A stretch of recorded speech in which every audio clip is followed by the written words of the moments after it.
Welcome to the Zandbergen Report, where wealth strategies and investment wisdom collide, featuring your distinguished host and certified financial planner, Bart Zandbergen. Welcome to the Zandbergen Report, a showcase for wealth strategies and investment wisdom that's essential for our evolving world. I am your stumbling host, Bart Zandbergen. I like that. And Paul, we left the door open, and look who followed me in here today. Hey! You know, and I just got a little sense. I saw a little tension. Could hear some debate going down the hall. It was getting loud, and I'm wondering, the show says you're distinguished host. Maybe today it'll be your extinguished host. Could be. I think it's highly possible. We are going to approach what I think could be a highly debatable subject. And as it turns out, Letitia and I are on opposite sides of this. Not on every question. Not on every, but Some. And I couldn't guess. I don't know if the audience can either, but, you know, when you bring up the topic, you should, before you do it, let them guess which side each of you is on, because I guessed wrong. all right. So maybe someone will tweet an answer. So our topic today is 12 reasons not to listen to TV financial personalities. People like Susie Orman or Dave Ramsey or all these others that populate the airwaves everywhere or the internet, and they all got financial advice for you here. Exactly. And as Letitia and I were preparing, and I thought for sure my esteemed partner in crime, we would be aligned on such. Yeah, simpatico for sure. Yeah, exactly. And one of the personalities in particular, and she came out with a much different opinion. She kinds of reminds me, you know, I had my 5-year-old grandson with us this weekend, and every time I'd say something, he'd say, "Oh, no, oh, no, Grandpa, oh, no." I say, "What should we do?" "Oh, no." So that was what I was hearing coming down the hallway here. You're the old man, and she's giving you the new view here. Thanks, Paul. Appreciate that. Can't I just be the man with it? Well, I had to, No, the old man is I had so to bring funny. me into it somehow here. All right, so since we do have 12 reasons, we're going to get started. But who would But think- wait, hold on. We already said Paul is going to help us today, be the tiebreaker. Well, and again, because you the whole premise is you're saying 12 reasons not to listen to these people. Don't base your financial future on this pop psychology that you're getting from these people dispensing here. So one of you, though, disagrees with that, and one of you says, yeah, don't listen to these people. And one of you says, well, maybe not so bad. So I don't know if anybody, we should have a little contest to see who would think which side each of you comes down on. So what should we do? Go through a couple of questions and see if anybody tweets in? If Yeah. not, well, it's going to become apparently clear, abundantly Very clear. Probably after the first or second. I assumed that Letitia's young people hate authority. And so they it's a YouTube world. I don't need you to tell me the answers. I can go find it myself. So I would think she would immediately be against any sort of prepackaged advice. But I'm hearing that she kind of likes some of these people. I like Would advice. you like to comment? Yeah, I like advice. I like information. I like knowledge. Because they say millennials hate advice and hate information, you know, where they hate being It didn't told. mean I have to take Oh, advice. I see. Okay, so we know the answer. Letitia's not as anti as you are here. All right. So let's start. Let's make it through this list. So the first one is all advice has to be taken with a grain of salt. Now, you cannot disagree with that. No, I completely agree with you. Okay. Well, thank you. So we're 1 for 1. And I think the specifics there are the one thing. If people remember the very painful first episode of the Zandbergen Report where I was interviewed, Yes. and one of my things is you never speak in absolutes. And yeah, it's hard not to mention names, but there's a couple of very prominent, both Susie Orman and Dave Ramsey. But one of the things I think they're most popular for doing is taking a stance on something, and that's the general statement. It's an absolute. And one of Yeah, you got to be certain. This is it. That's the thing to do. There's 3 ways to fix your marriage. There's 2 ways to save your. There's 5 ways. We love these instant, quick answers to complex problems. But I will take the stance that, again, that there's no absolutes in that. Are you absolutely sure there's no absolutes?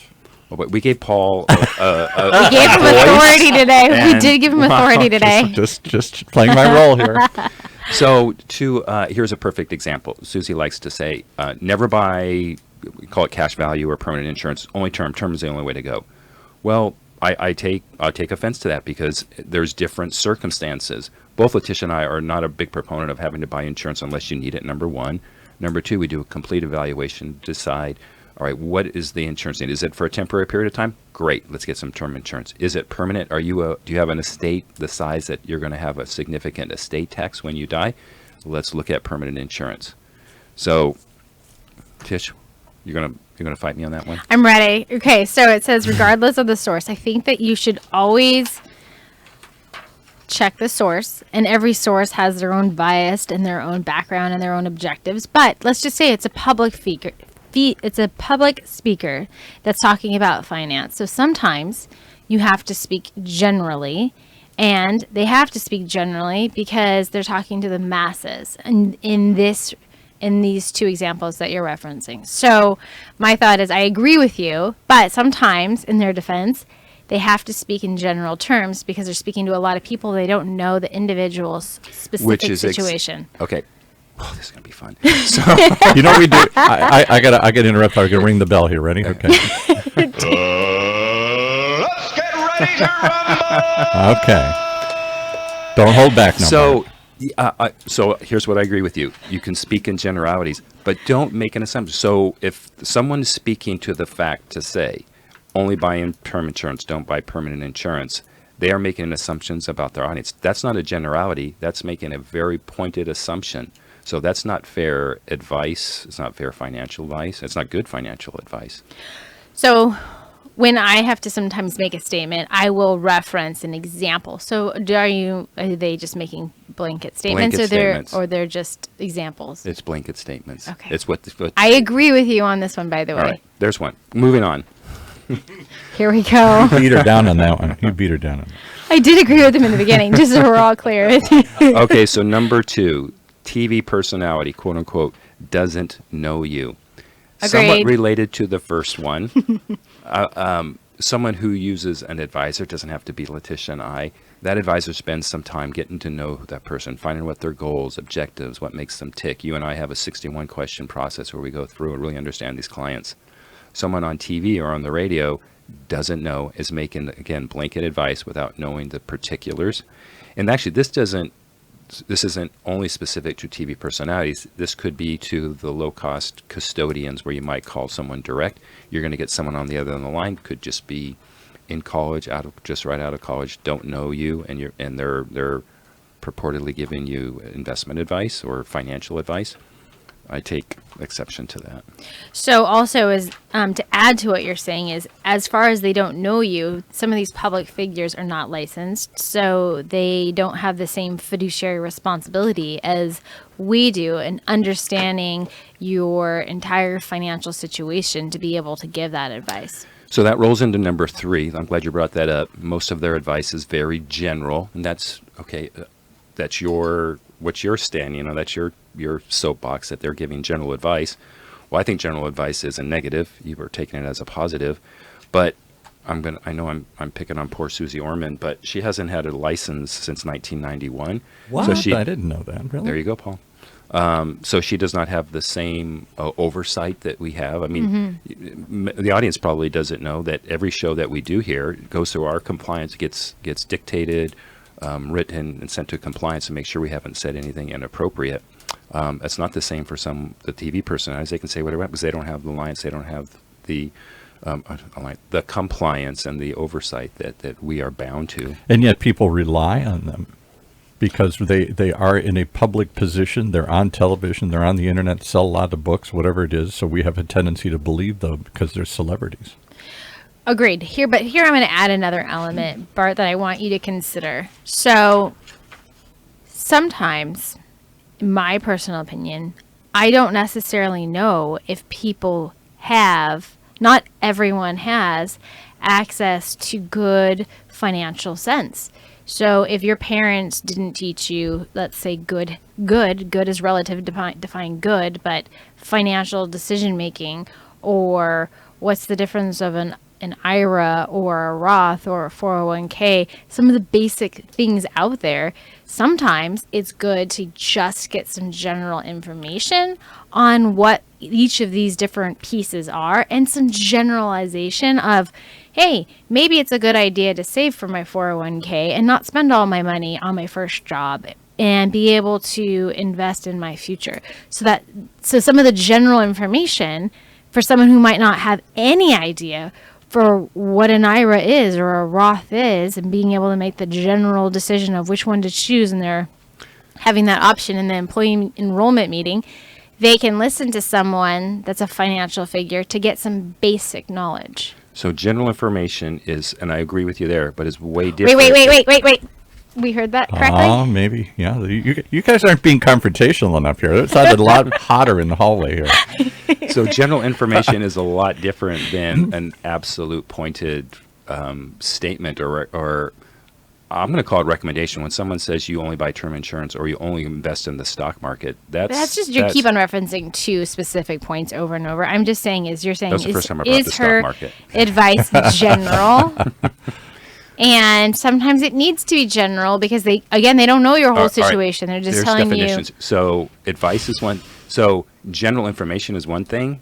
General advice is another. Right. General advice. So how do you decide if what they're telling you is educational? I'm just going to tell you the difference between a Roth IRA and a 401k and all the different kinds of things.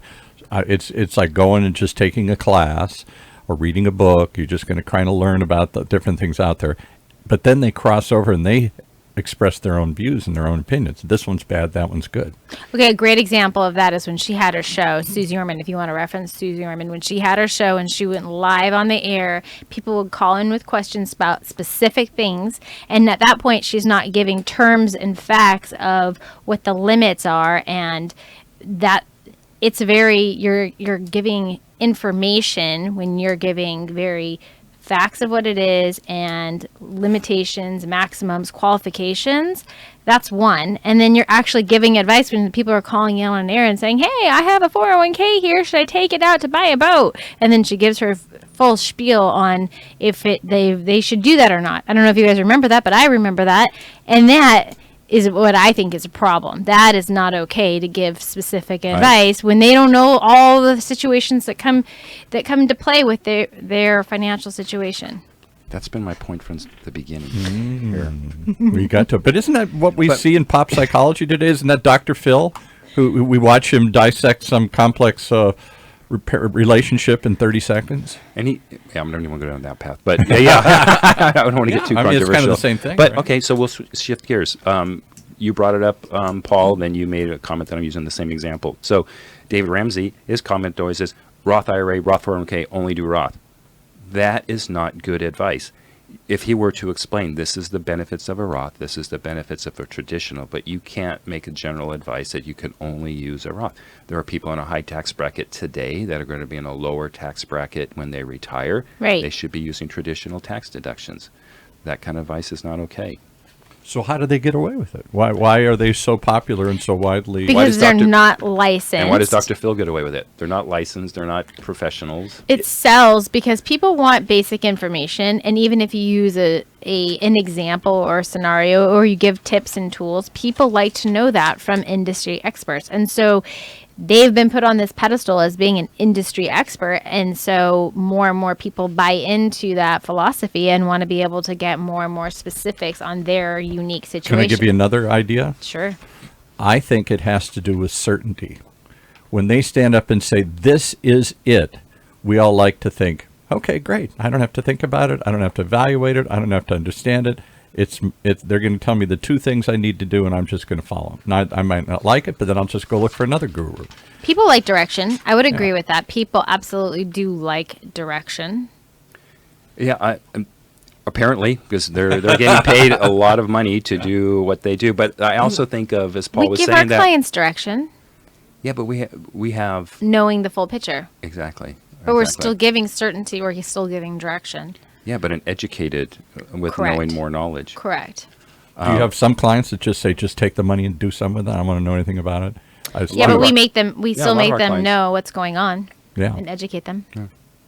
Yeah. But to Paul's point, there are very famous economists that are supposed to be predictors of where the economy is going, and they take a very, very strong stance. Yeah. We're saying names here. So Harry S. Dent, here's one. We're going to get so much hate mail.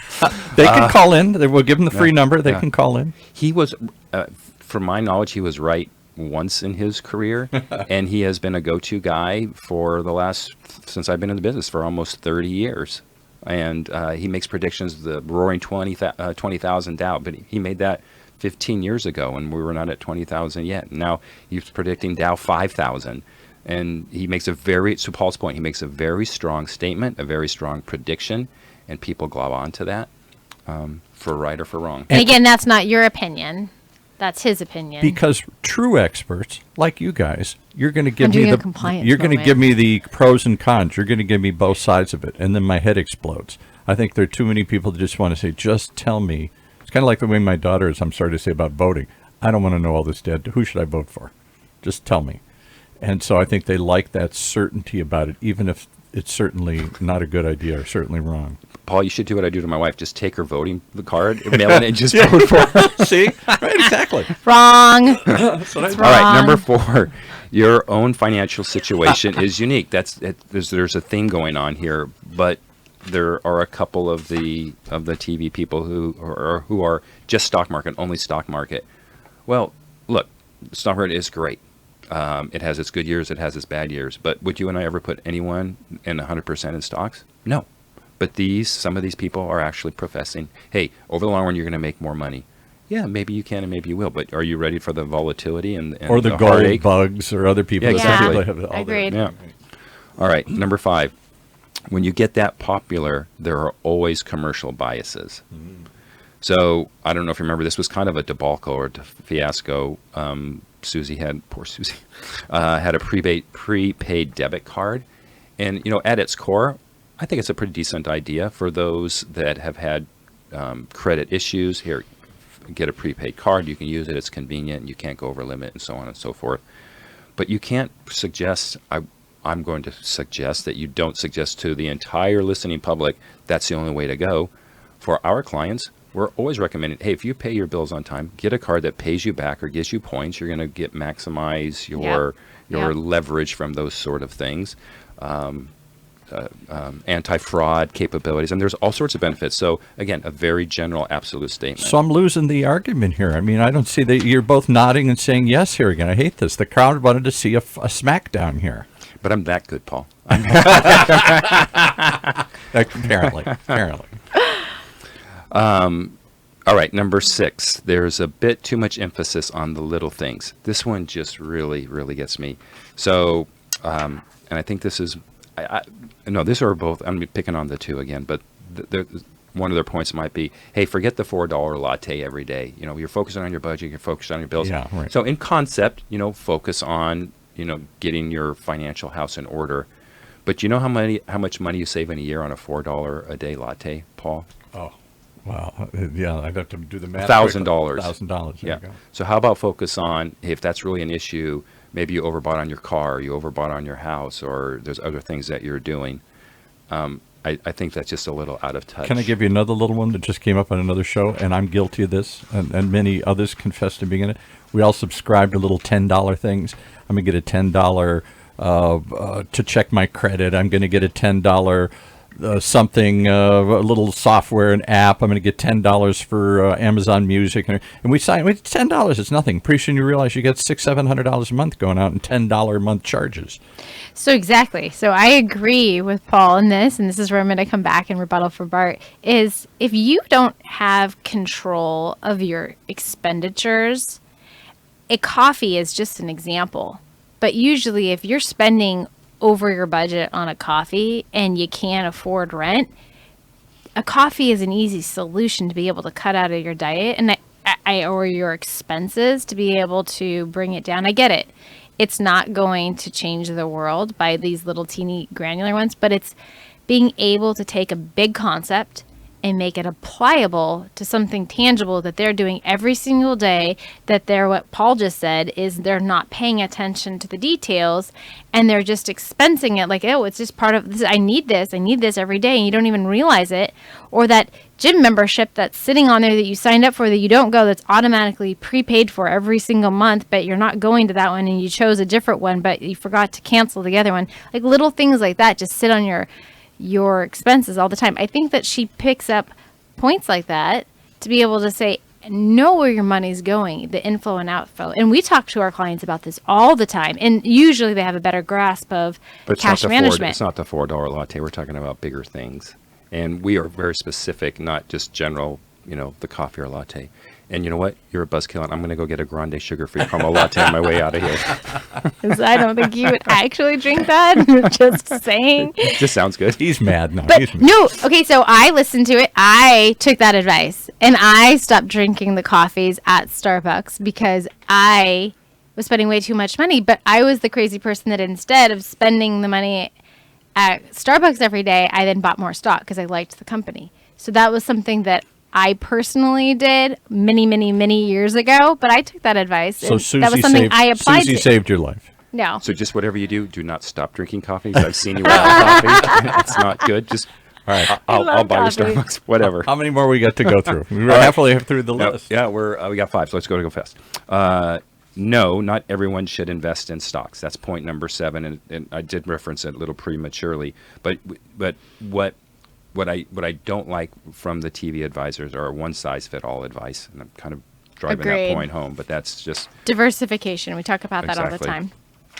And no, everyone won't get rich in the stock market, and that's both Orman and Ramsey. That's kind of their thing, and they just seem to be such big cheerleaders, and I don't know how or why That's coming American. from. That's the Wall Street Journal and American Economics 101. Come on, stock market's where it's at, baby. All right, so we're on number 9. 'Cause I know we're running out of time. So I will say that they don't always follow their own advice. So Susie's big thing is stock market. Guess where most of her money is, Tish? In real estate. No, Paul. Where would most of her money be? If it's not, I would have guessed real estate too, but you got me. Business. Municipal bonds. Munis. What? Susie Orman, who's always talking stocks and everything here. Exactly. What a fraud. Sorry, Susie. Okay. Oh no.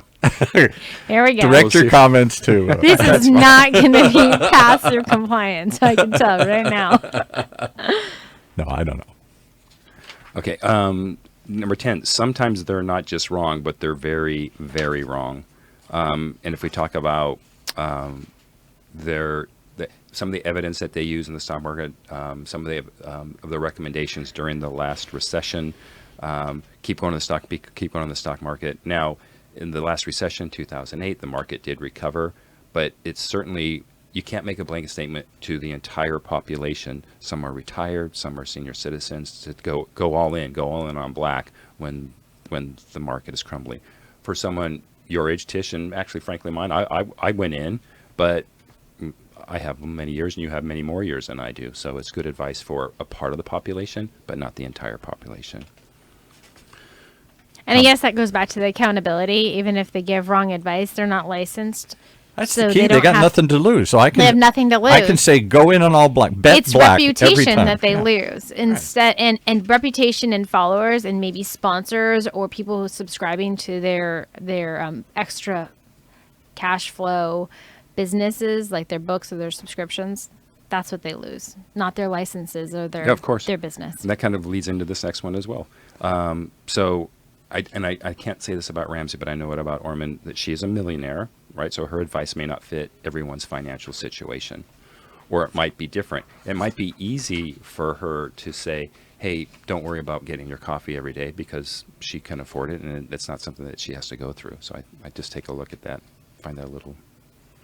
Do you? hypocritical. I sense. That's an opinion. I sense there's another thing here. Do clients come to you having watched some wizard on TV and say, "Well, why not this?" and want you to do something because they watched one of these people and suddenly they think that's the answer, and you're like, "No, come on, we talked about this. That's not what you should be doing." Do they come to you with these ideas that they've gathered somewhere else, and then you have to talk them off the roof here, talk them off the ledge from jumping into these disasters? I think over the last 27 years, I've had 2 that have done that. So no, this isn't what prompted this conversation. You would think it would happen more, but I think our clients are a little more astute than to take advice from someone on TV or. I'm getting a true. stink eye right now. Whoa, these are pretty bold statements here. Right. Okay, then last, and then I think I'm going to be done because I'm tired. At the end of This the is day, the Bart Zandbergen show. Yeah, Bart Zandbergen opinion. he's 101. ranting today. Right? I know. Watch out. and this crosses over beyond just financial TV. It goes into the TV psychology and everything else, trying not to mention names. But at the end of the day, they're entertainers, I think, first and foremost. They That's are. it. Because, like I said, this is their reputation. They're not getting paid based on their performance, or they're not managing and have liabilities. It has nothing to do with what their day to day. All commentators, they're there to get you riled up. They're there to be certain. They're Yeah. there to be Give you direction, to to give you provoke you to certainty. do something good or bad. To do, I have a tendency to be into politics, and I won't go too far into that. But I watched one of these guys on one of these interviews once, and he said, "I'm just a showman. Don't take it so serious." Yeah. So, and that really crosses over before we get out here is even the network news, the business news channels. At the end of the day, they're there to sell ad space, right? So, Ratings.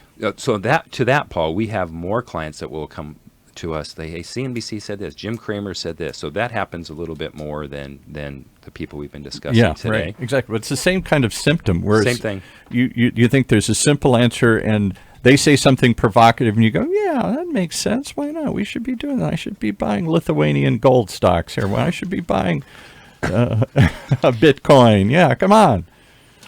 All right, I'm all out of air, and Wow. Do you feel better now that you let it out? well, yeah, except for I'm afraid I'm going to get flogged on the way out. She is kind of giving you this. Stink eye, right? Yeah, a little bit. She's not sure she went for this whole thing. All right, so You want to close up? point for us? counterpoint. Obviously, Bart doesn't see much value in these people. All they do is give you general, broad things. They don't know you. They don't understand anything about it. They don't present any of the complexities to it. They just make it simple. Here it is. Go do it. And he sees that as a danger. You seem to think it more educational and have some value to it.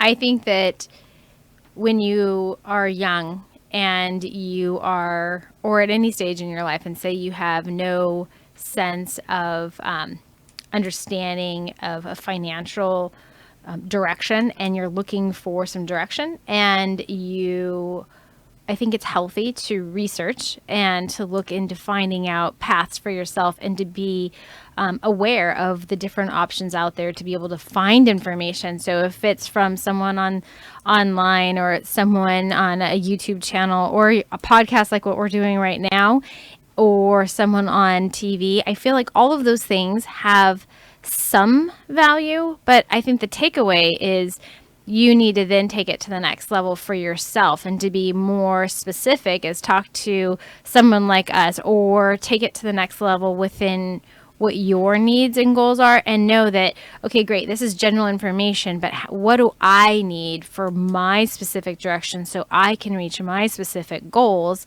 to be able to best fit my situation. And so I know I said a bunch of times, but that's the takeaway. I think that all the information out there is information, and it's up to you to be able to organize it and then be able to figure out what direction to take next. And that could be seeing an advisor like us to help you find that path, or just being able to make sure advisors like us are giving you good information. I don't think it's a bad thing when they come to us and say, "Hey, what do you think of X, Y, and Z?" I think that's great that they are being aware of their options. So it would be fair to say that, like the disclaimer on this show and so many others say, this is for educational purposes only. Right. But some of these people seem to want to go beyond that for the shock value, for the ratings, and they're not saying, "I'm just going to educate you. I'm going to direct you. I'm going to give you specific ideas that you should act upon." And like we said, you should take that as a grain of salt, and then go take it to the next level to see how that applies to your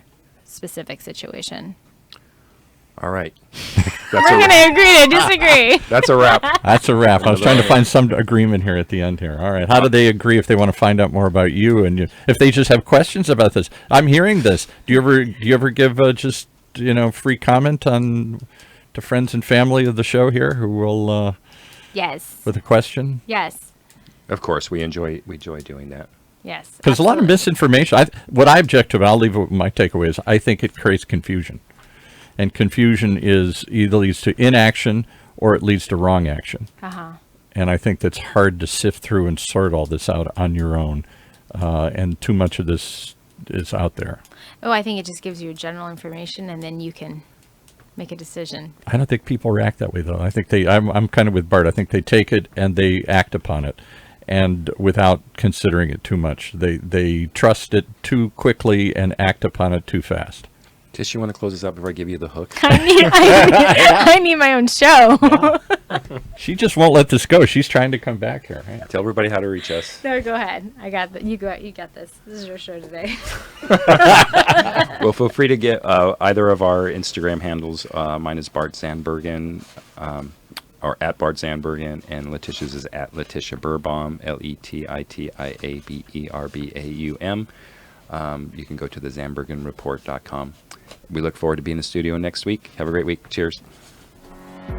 Tune in next week for the latest edition of the Zandbergen Report, Tuesdays at 2 p.m. Catch up on our recent shows by visiting bartzandbergen.podbean.com. The Zandbergen Report is also available on iTunes, iHeartRadio, and Spotify. Interested in being a featured guest on our show or have a question you'd like to hear us answer?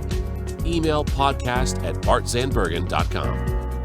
Bart A. Zandbergen, CFP, and Letitia Burbaum, AIF, are registered investment advisors with Optivest Inc. and registered representatives with Gramercy Securities Inc., member FINRA and SIPC. Investment advisory services are offered by Optivest Inc. under SEC registration.